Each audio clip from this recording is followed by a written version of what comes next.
Carter pulled his car into the driveway just as the sun was dipping behind the rows of manicured houses. The neighborhood was quiet, the kind of quiet that often felt staged, like it had been pressed into perfection by invisible hands. The hedges were trimmed, the sidewalks swept, and even the identical mailboxes gleamed under the streetlights that had just blinked on. He had always known this was how the homeowners association liked things: uniform, predictable, in control. Still, he had not expected to find control extending all the way to his front door. The moment he stepped onto his porch froze. The lock on his front door was different. His hand hovered above it, hesitation stiffening his fingers. The metal was new, shinier, and wrong. His locks had been custom-made, installed with precision, designed to resist everything from bump keys to forced entry. This one looked like something bought off a shelf at the nearest hardware store.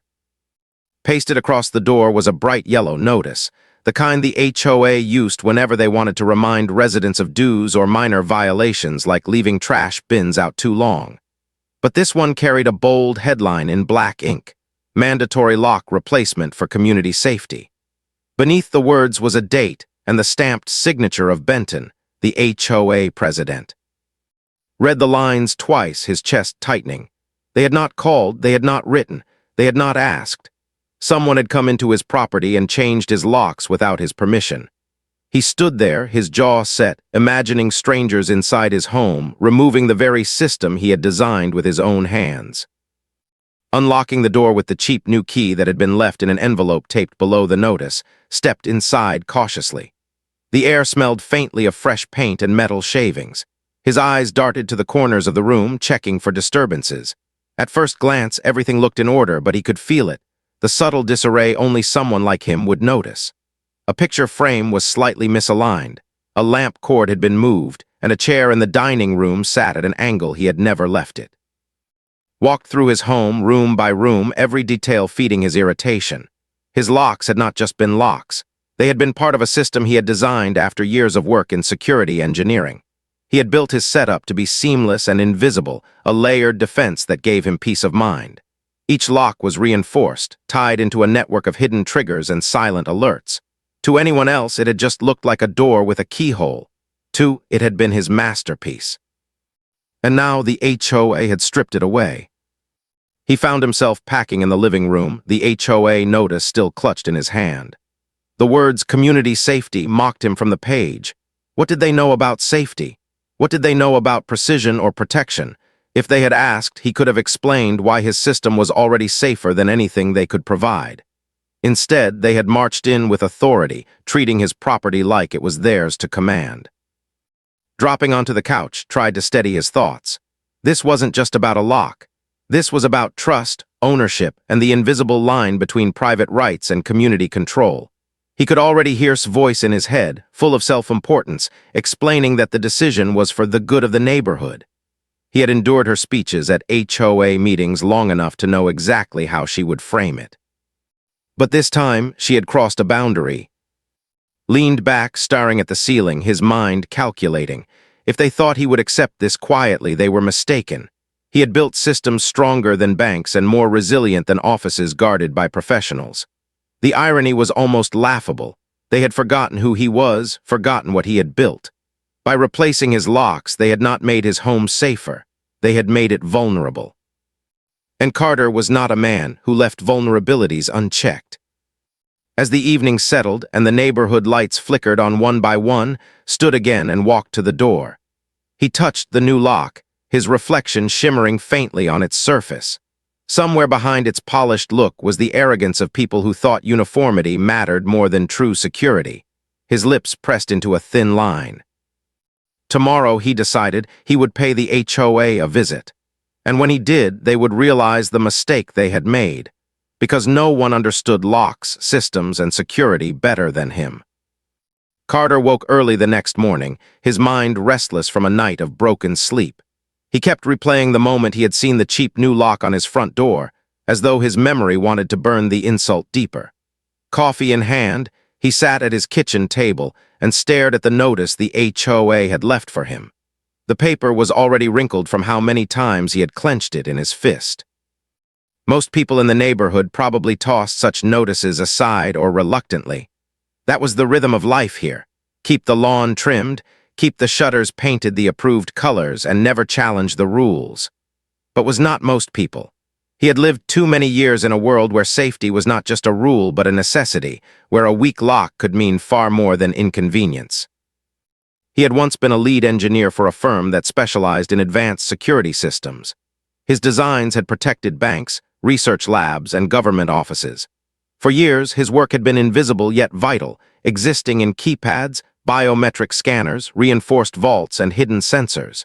He had lived in a constant game of chess against those who tried to break through walls and barriers, and he had always been a few moves ahead. When he retired, building his own home security system had not been a matter of pride alone. It had been instinct, a natural extension of who he was. He had reinforced his doors with customized deadbolts, built a web of silent alerts linked to his phone, and placed hidden cameras so cleverly that even a trained eye would struggle to find them. Each detail had been chosen with precision. The system was more than protection.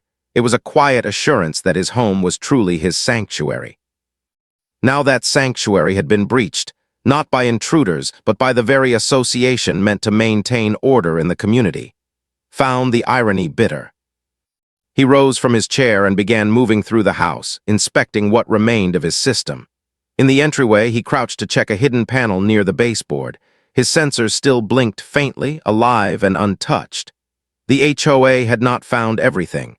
That thought gave him a flicker of satisfaction. They had replaced his locks, yes, but they had not understood the deeper layers woven into his home. Straightening, he muttered under his breath, "They think they improved security. They don't even realize what they've undone." He walked into his study, where blueprints and sketches lined the walls. Some were from his career, others were personal projects he had tinkered with over the years. He traced a finger over a diagram of a multi-layer lock design he had once patented. Every component was carefully drawn and labeled. This was what security looked like, thoughtful, precise, tested. Not the flimsy lock the HOA had slapped on his door in the name of community safety. Memories returned of meetings with Benton, the HOA president. She had always carried herself with the air of someone who believed appearances outweighed substance. He remembered her dismissing his comments during a community safety discussion, brushing aside his expertise with a smile that was both polite and dismissive. To her, uniformity was safety. If every door looked the same, the neighborhood looked secure. She had never understood that real safety was not about appearances. The more thought, the clearer his decision became. He could not ignore this. He could not let them dictate over something as personal as the locks on his own home. If they believed his system was intimidating or unnecessary, that was their opinion. But breaking into his property, altering it without consent, was beyond acceptable. He sat back down at his desk, pulled out a notebook, and began writing. Not angry words, but observations, details, facts. His years in security had taught him one thing: when confronting authority, evidence spoke louder than emotion. He would need a record of what had been done, proof of the replacement, and the weakness of the new locks. He would not storm into the next HOA meeting shouting. He would present his case as if it were a technical briefing, calm, logical, undeniable. Yet beneath that calm planning, another part of him stirred, the part that had spent years outthinking threats, the part that hated leaving vulnerabilities unchallenged. They had underestimated him. They had forgotten who he was and what he was capable of. By the time the sun rose higher in the sky, had made his choice. He gathered the wrinkled notice, a spare piece of the old lock he had kept as a sample, and a copy of his notes. He placed them neatly into a folder, his expression steady. Today, he would go to the HOA and demand an explanation. But more than that, he would remind them, politely, firmly, and with evidence, that not everyone in this neighborhood could be treated like a box to be checked. Some people understood security on a level far beyond appearances. And Carter was one of them. Carter parked his car in front of the community hall, the same place where the Homeowners Association held their monthly meetings. The building was small, painted the same beige tone as the houses, with neat flower beds running along its base. It looked welcoming from the outside, but knew that once he walked in, the air would be thick with politics, rules, and the carefully polished authority of the board. He stepped inside and immediately noticed the smell of brewed coffee and polished wood. The hall was already filling with neighbors, some chatting casually, others flipping through the HOA agenda packets handed out at the door. At the front of the room sat Benton, the president, in her usual spot. She wore a tailored jacket and glasses that perched neatly at the tip of her nose. To her right and left were the rest of the board members, lined up like a jury ready to pass judgment. When entered, a few heads turned. Some neighbors gave polite nods, while others avoided eye contact. Word must have spread quickly about his lock replacement. He carried his folder under his arm and moved to a seat near the front, close enough to make sure his presence was impossible to ignore. The meeting began with the usual motions: budget updates, landscaping reports, a reminder about trash collection. Listened, though his attention stayed fixed on the board table. Finally, after what felt like an eternity, cleared her throat and said, "Next, we'll discuss the lock replacement initiative. As you all know, this is part of our broader safety plan for the community." Her tone was confident, polished. She held up a chart with pictures of identical locks, each one gleaming under bright lights. Uniform locks ensure that every home meets the same safety standards. It also helps us maintain the aesthetic of our neighborhood. We cannot have some homes appearing excessive while others seem vulnerable. Consistency is key. Raised his hand, his voice steady when she called on him. "So you decided to replace locks without asking permission from homeowners?" Smile didn't falter, but her eyes sharpened. "The board voted on this, Mr. Carter. It was included in last quarter's safety budget. Notices were distributed." Opened his folder and pulled out the wrinkled yellow paper. "This was the only notice I received after the locks were already changed. That isn't permission. That's trespassing." A ripple of whispers moved through the room. A few neighbors nodded subtly in agreement, though most stayed silent. Leaned forward. "With all due respect, Mr. Carter, this decision was made for the greater good. Your locks, while impressive, were not in line with our community's vision. They projected a sense of severity that didn't reflect our welcoming environment. Standardization brings peace of mind to residents and potential buyers." Felt heat rising in his chest, but he kept his tone calm. "What you call peace of mind, I call vulnerability. The locks you installed are weak. I could open one in under 30 seconds without a key. Is that what you consider safety?" One of the board members, a man named, shifted uncomfortably and muttered, "That's a bit of an exaggeration, isn't it?" Fixed his gaze on him. "No, it's not." Raised her hand to silence the room. "Mr. Carter, the board appreciates your expertise, but this isn't about technicalities. It's about unity. A neighborhood where every door looks the same feels secure. Buyers are reassured when they see consistency. Your system, while unique, was intimidating. Not everyone wants to live next to a house that looks like a fortress." The word intimidating echoed in his mind. So that was their reasoning. Not safety, not function, but appearances. They cared about what potential buyers thought when they drove through the community, not whether the locks could actually protect the people inside. Still, there was something else. As spoke, one of the other board members, a man in a gray suit, avoided sighs. His fingers tapped nervously on the table, and when mentioned the contractor who had provided the new locks, the man shifted again, almost guiltily. Noticed. He leaned back in his chair, masking his thoughts. They were hiding something. The decision hadn't just been about appearances, it had been pushed by someone with another motive. When the discussion moved on, sat silently, but his mind worked quickly. He knew enough to stop arguing in the moment. Confronting them here would only make him look like the difficult neighbor. What he needed was proof. If there was a connection between the board and the contractor, he would find it. As the meeting closed, smiled politely at everyone and reminded them about the upcoming community barbecue. Rose, his folder still under his arm, and walked out without another word. He had his answer for now. The HOA didn't value real security. They valued control and appearances. But as he stepped into the cool evening air, also had a new question. Why had one board member looked so uneasy when the contractor was mentioned? What exactly was the HOA hiding behind this lock replacement plan? Whatever it was, intended to find out. Carter sat at his desk that evening, the HOA agenda packet spread out in front of him. His mind replayed every detail of the meeting, especially the way one board member had fidgeted when the contractor was mentioned. It was a small gesture, but two, it was a flashing light in the dark. Years in security had trained him to notice the details others ignored. Nervous eyes, tapping fingers, a glance avoided, clues that always meant more than words. He leaned back in his chair, drumming his fingers on the folder he had carried to the meeting. Polished explanations still echoed in his head. Uniform locks ensure consistency. Buyers feel reassured. It sounded harmless on the surface, but knew better. Behind her carefully chosen words, there was an agenda, and if the HOA had bypassed consent, there had to be more at stake than appearances. Pulling his laptop closer, he began his search.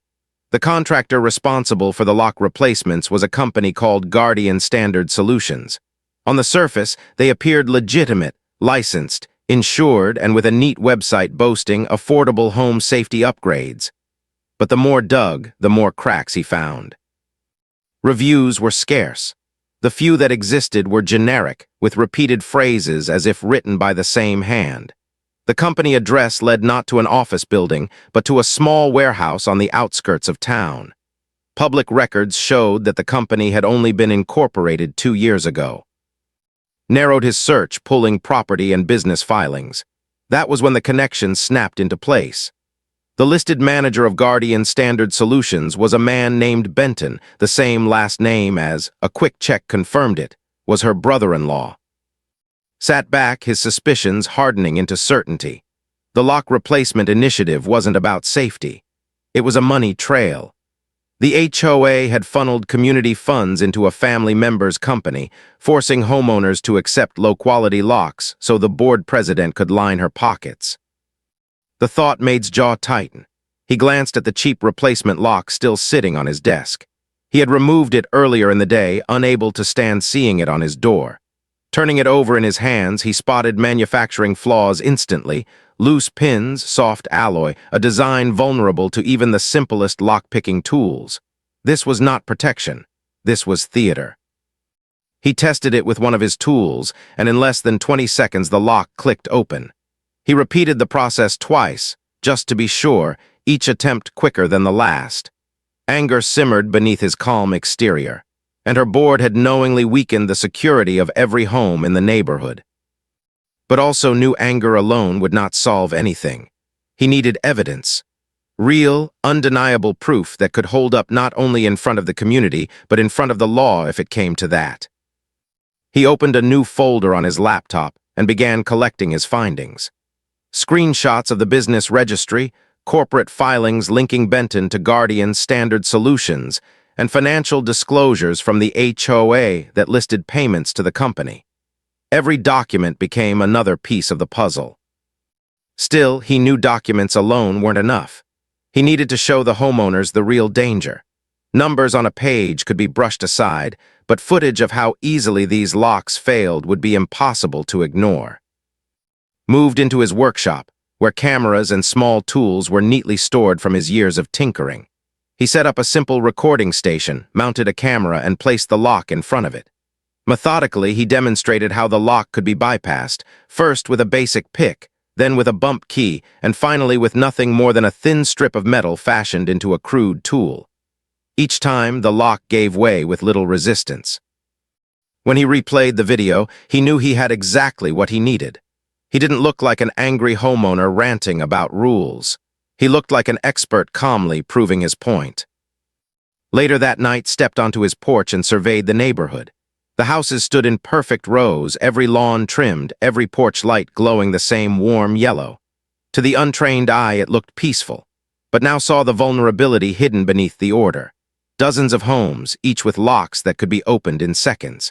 Families inside believing they were safer when in truth, they were more exposed than ever. His gaze lingered on the home across the street where the family lived. They had 2 young children. He imagined what might happen if someone with darker intentions realized how weak these locks were. The thought cemented his resolve. The HOA had made a mistake, not only by replacing locks without permission, but by underestimating him. They thought he was just another homeowner who would grumble and move on. They had forgotten that security was not only his profession, but his passion. Now armed with evidence and determination, knew his next step.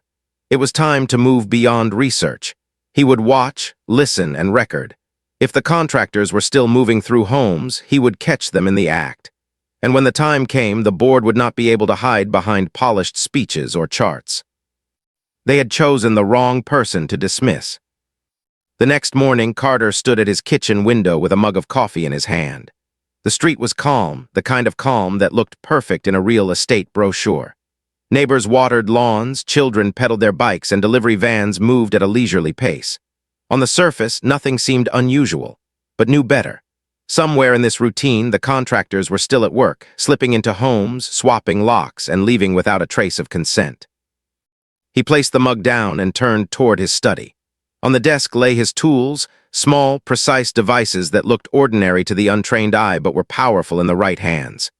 Cameras no larger than a coin, a compact drone, and a portable recorder he had designed years ago. Had not planned to use these tools again, but the situation called for it. If the board thought they could keep their scheme hidden, he intended to prove them wrong. Bai had discreetly installed 3 of his hidden cameras along the street. One was tucked into the branches of the maple tree in his front yard, another disguised inside a birdhouse he had mounted months earlier, and the third placed near a lamppost using a magnetic clip. Together, they created a quiet net of surveillance, covering nearly every angle of the cul-de-sac. Hours passed before anything unusual happened. Then, just after noon, a white van rolled into the neighborhood. The words Guardian Standard Solutions were painted on the side in blue letters. Leaned closer to the monitor, watching as 2 men stepped out, carrying toolkits. They approached the house, glancing around as if making sure no one was watching. Pressed record. Through the camera's feed, he saw the men use a master key to open the garage door. They slipped inside quickly, not bothering to knock or ring the bell. Minutes later, they reappeared, carrying the old lock set in a plastic bag. One man tossed it carelessly into the back of the van while the other installed the new lock. Their movements were fast, practiced, almost mechanical. To an unsuspecting eye, it might look like routine maintenance, but saw it for what it was: unauthorized entry. He shifted to the feed from his lamppost camera, catching a clearer angle of the men working. Neither wore identification badges. Their van had no visible license plate on the rear. Lips pressed into a thin line. Not only were they violating homeowners' rights, but they were also cutting corners that exposed them as unprofessional at best and reckless at worst.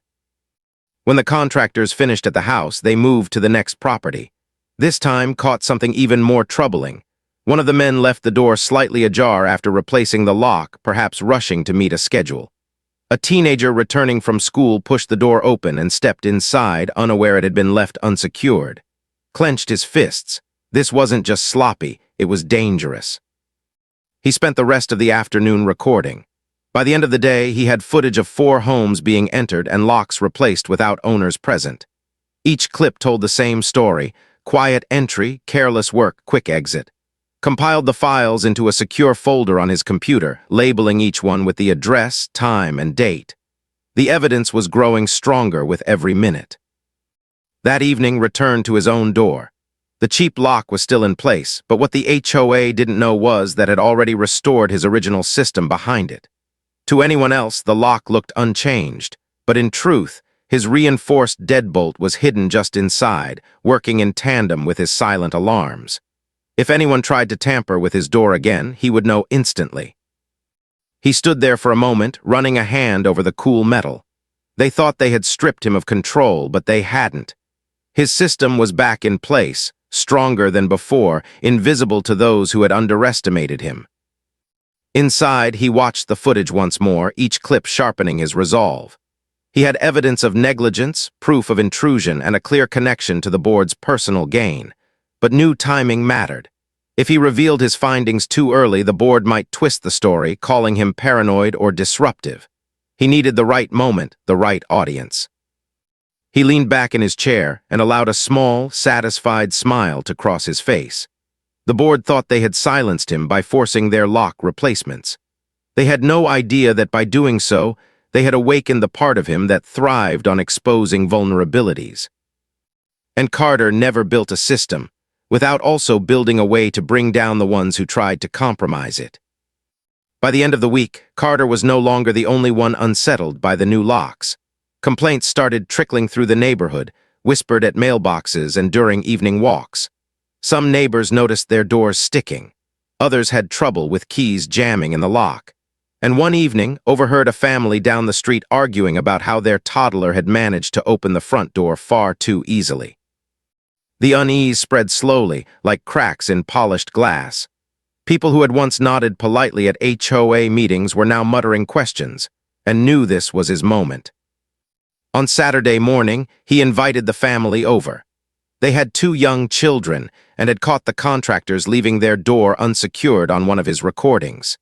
He welcomed them into his living room, where his monitor was already set up. "I want to show you something," said, his tone calm but serious. He pressed play. On the screen, the home appeared, recorded from lamppost camera. The footage showed 2 contractors stepping inside with a key, carrying tools. Moments later, one walked out with the old lock set in hand. The second replaced the lock, then left the door ajar as he hurried back to the van. Pause the video. This was last Tuesday. Neither of you were home at the time. They exchanged worried looks. The husband leaned forward, frowning. "They just walked in like that." Nodded, "And this?" He pressed play again, showing the door left open until their teenage son returned from school. "This is why your son told you the door was unlocked. They didn't even bother to close it properly." The wife covered her mouth, her eyes wide. "We had no idea." Folded his hands. "This is happening across the neighborhood. The locks they've installed are weak. I've tested them myself. They're worse than what you had before. I need people to see the truth, but I can't do it alone." The left shaken but grateful. By that evening they had called 2 other families who asked to see the recordings as well. Slowly, word spread. Began hosting small gatherings in his living room, showing footage and demonstrating how easily the locks could be bypassed. With a few tools and less than half a minute, he could open one right in front of them. The gasps and uneasy murmurs that followed told him the message was landing. One neighbor, Mrs., shook her head in disbelief after watching him bypass a lock. "So the HOA replaced our sturdy locks with these flimsy things just to make the houses look the same." "That's part of it," replied carefully. He didn't want to overwhelm them with everything he knew until the time was right. "But it's also about money. I've found connections between the HOA president and the company supplying these locks. They're profiting at the expense of your safety." The neighbors looked at one another, the unease turning into anger. For years, most had tolerated the HOA's strict rules, convincing themselves it was for the greater good. But this, tampering with their homes and families' safety, was different. By the end of the week, had gained a circle of quiet allies. They weren't ready to confront the board openly yet, but they wanted change. Parents worried for their children, retirees worried for their independence, and even the younger families realized their privacy had been breached. Knew the board would sense the shift soon. Benton thrived on keeping the community orderly, and whispers of discontent were the one thing she couldn't control. Still, wasn't reckless. He advised his allies to stay calm, gather their concerns, and let him handle the technical evidence. One evening, as the small group dispersed from his home, lingered by the door, watching the streetlights flicker on. His cameras hummed quietly, still recording, still collecting. He felt the tension in the air, the way neighbors avoided his house when walking their dogs or the way conversations hushed whenever a board member passed by. The tide was turning. Inside, returned to his study, where his growing folder of evidence waited. He added the new testimonies from his neighbors, handwritten notes about jammed locks, and screenshots of text messages where families admitted their fears. Layer by layer, the case was building, not just one man against the HOA, but an entire community discovering the truth. As he closed the folder for the night, allowed himself a rare smile. For the first time since the HOA had replaced his locks, he didn't feel alone. He had allies now, and together they could push back against the board. But he also knew this was only the beginning, would not surrender easily. She had built her authority on control and appearances, and when she realized her grip was slipping, she would fight to keep it. Glanced at the yellow HOA notice still pinned to his corkboard, its bold letters fading under the lamplight. They had underestimated him. They had underestimated all of them. And soon they would regret it. The next HOA meeting was scheduled for Thursday evening, and knew it would be the turning point. He had spent days preparing, organizing video clips, printing documents, and arranging his evidence into a clear, undeniable timeline. His neighbors, once hesitant, now looked to him with cautious hope. The whispers that had spread across the community were about to be spoken aloud. When walked into the clubhouse that evening, the air was different. The room was fuller than usual, with families seated close together, murmuring quietly. Parents with children, retirees with folded arms, young couples with watchful eyes, all of them had come. Benton sat at the head of the long table, her posture sharp and her smile fixed, though her eyes betrayed a flicker of unease. "Welcome, everyone," began, tapping her gavel lightly. "We'll proceed with the agenda. Tonight's focus is on our recent security updates, which I'm sure you'll agree have improved the uniformity and safety of our community." Stood before she could continue. He held a thick binder in one hand and a small projector in the other. "With respect, Mrs. Benton," he said, his voice steady but firm, "I think many of us here would disagree, and I believe the community deserves to see what's really been happening." The room hushed. Neighbors leaned forward. Even the board members shifted uncomfortably. Smile faltered. "Mr. Carter, we follow procedure here. Residents may speak during the open floor portion at the end." Shook his head. "Not this time. People need to know now." He set the projector on a nearby table and connected it to his laptop. Within seconds, the wall behind him flickered to life with footage from his cameras. Gasps filled the room as the first video played. Contractors removing the family's lock, leaving the door wide open. The image froze on the moment the child walked through the unsecured doorway. "That is my house," Mr. called out from the crowd, his voice trembling with anger. "And none of us gave permission for strangers to be inside." Click to the next clip. Another home, another lock replaced, another door left ajar. Then another, and another. Each one carried its own weight of violation. By the fourth clip, the room was no longer murmuring but buzzing with outrage. "This," said firmly, "is the reality behind the new locks. They were installed carelessly. They are weaker than what we had before. I tested them myself. A screwdriver and 30 seconds, that's all it takes to open one. I have demonstrations recorded." A neighbor in the back stood up, shaking his head. "We were told this was about safety. My daughter sleeps near that front door. You mean to tell me it's easier to break in now than before?" "Yes," replied without hesitation. "And here's the worst part. I found financial records linking the supplier of these locks to a company connected to our HOA president." The room erupted. Voices clashed, people stood, and the once orderly meeting spiraled into chaos. Slammed the gavel repeatedly, her voice sharp. "Order, order, please." But the control she once held was gone. Waited until the voices calmed enough, then continued. "This isn't just about me. Every home here was altered without consent. Your privacy was violated, your safety was compromised, and your trust was exploited. You deserve the truth, and you deserve accountability." Straightened in her seat, her smile now gone. "Mr. Carter, these are outrageous claims. You are misinterpreting events you had no authority to record in the first place. If you truly cared about this community, you would understand the importance of cohesion. The locks are fine, and your surveillance is a violation of privacy." The crowd turned on her instantly. "Violation of privacy?" Mrs. said, her voice sharp. "You let strangers into our homes without telling us." "Yeah," another neighbor added. "You didn't even knock on doors. You just changed everything and expected us to be quiet." His composure cracked. She slammed her hand on the table. "Enough, this is not how our meetings are conducted." But stood taller, his voice cutting through the noise. "No, Mrs. Benton, this is exactly how it should be conducted, with transparency, with accountability. The people here are speaking because you ignored their rights, and they won't be silenced anymore." The neighbors erupted again, but this time their voices weren't scattered, they were unified. Calls for answers filled the room. Demands for new leadership echoed off the walls. For the first time in years, looked out at a community she could no longer control.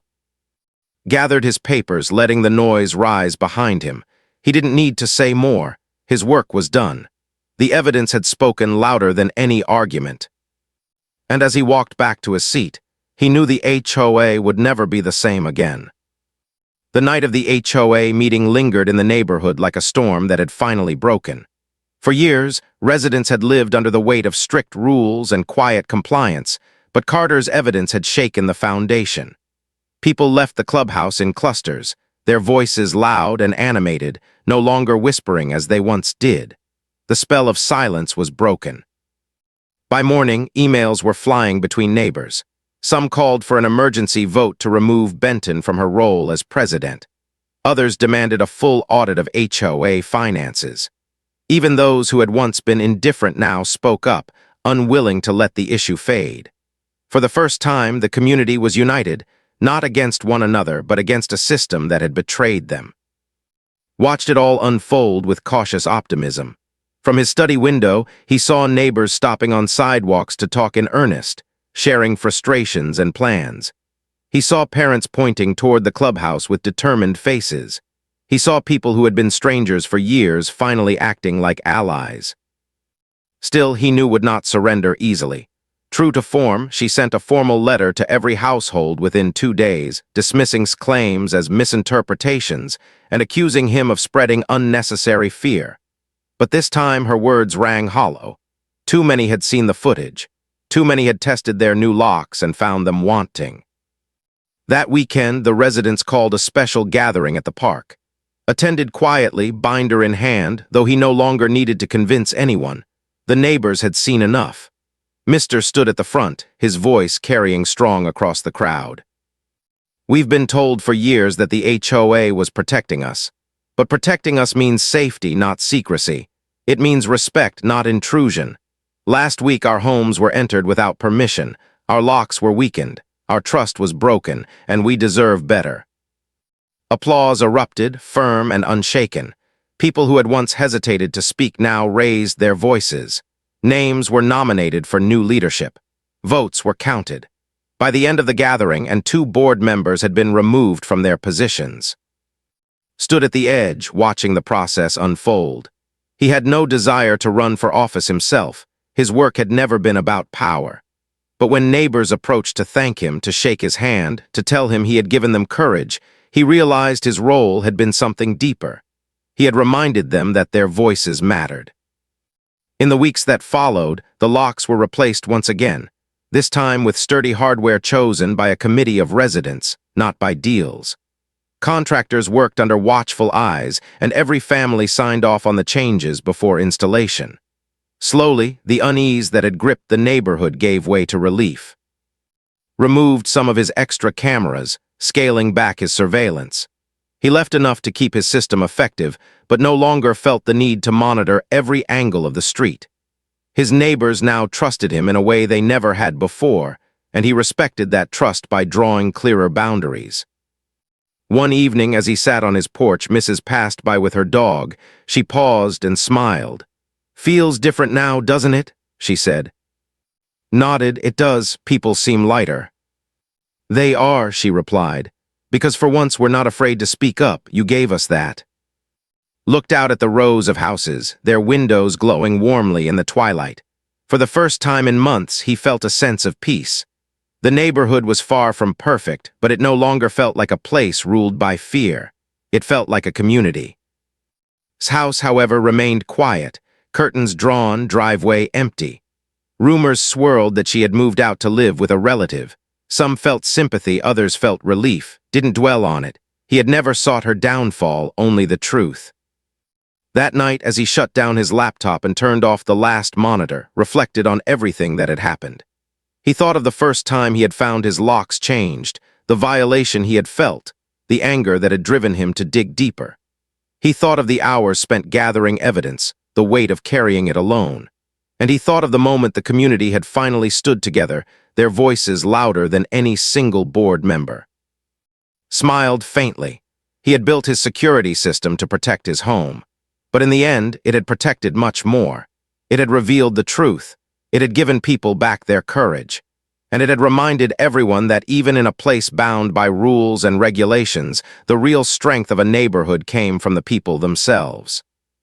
For Carter, that was security worth fighting for. If you enjoyed this story, don't forget to subscribe and join us for the next mystery on HOA Hunter Stories.